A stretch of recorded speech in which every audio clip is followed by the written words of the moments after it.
പാലക്കാട് നഗരത്തിലെ പ്രധാന bus സ്റ്റാൻഡുകളിലൊന്നായ town stand പൊളിക്കില്ല. മുകളിൽ ഷീറ്റിട്ട് പരിഹാരം കാണാൻ നഗരസഭ. റിപ്പോർട്ട് ഒരു ഭാഗത്ത് വന്നിട്ടുണ്ട്, മറുഭാഗത്ത് വ്യാപാരികള്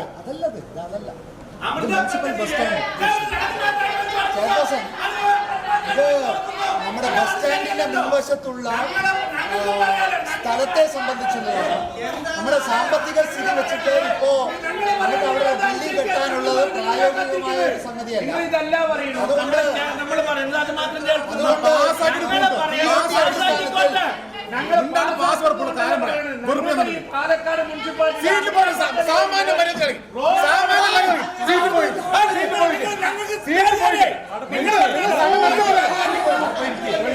കൗൺസിൽ യോഗമാണ് ഈ തീരുമാനമെടുത്തത്. ബസ് സ്റ്റാൻഡ് ഇടിഞ്ഞുപൊളിഞ്ഞു വീഴാറായ നിലയിലാണ്. പലയിടത്തും കോൺക്രീറ്റ് അടർന്നു വീണിരിക്കുകയാണ്. ഇക്കാര്യം UTV റിപ്പോർട്ട് ചെയ്തിരുന്നു. 30 വർഷത്തിലധികം പഴക്കമുള്ള കെട്ടിടമാണിത്. നിരവധി ബസ്സുകളും യാത്രക്കാരും എത്തുന്ന സ്റ്റാൻഡിന്റെ 3 നില കോംപ്ലക്സ് കെട്ടിടമാണ് ശോചനീയാവസ്ഥയിലായിരിക്കുന്നത്. തൽക്കാലത്തേക്ക് ഷീറ്റിട്ട് പരിഹാരം കാണും. കെട്ടിടം പൊളിക്കുന്നത് വ്യാപാരികൾക്ക് ബുദ്ധിമുട്ടുണ്ടാക്കുമെന്ന് ചെയർപേഴ്സൺ ചൂണ്ടിക്കാട്ടി.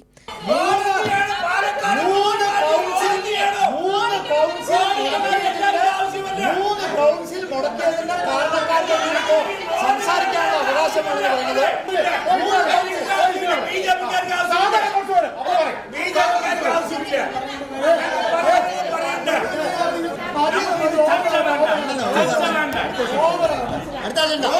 ആ ഭാഗങ്ങളിലെ മുഴുവൻ അവിടെ നഗരസഭ കോർപ്പറേഷൻ ഓരോ ബങ്കുകൾ കെട്ടിക്കൊടുത്ത് 20,000, 25,000, 15,000, 10,000 വാടക കൊടുത്തിട്ട് മുനിസിപ്പാലിറ്റി അവിടെ കടക്കാർക്ക് കൊടുത്തിട്ടുണ്ട്.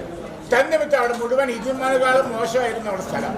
അപ്പൊ ഇത് ചെയ്യുന്നതോടൊപ്പം ഒരു ബങ്കുകൾ മുനിസിപ്പാലിറ്റി കെട്ടിക്കൊടുത്ത് അത് വാടകയാണെങ്കിൽ മുനിസിപ്പാലിറ്റിക്ക് ഒരു വരുമാനം കിട്ടുകയും ചെയ്യും. നമ്മളെ ഇതൊന്ന് തൽക്കാലം പാലക്കാട് നഗരം ഒന്ന് ഒഴിവാക്കാൻ പറ്റും.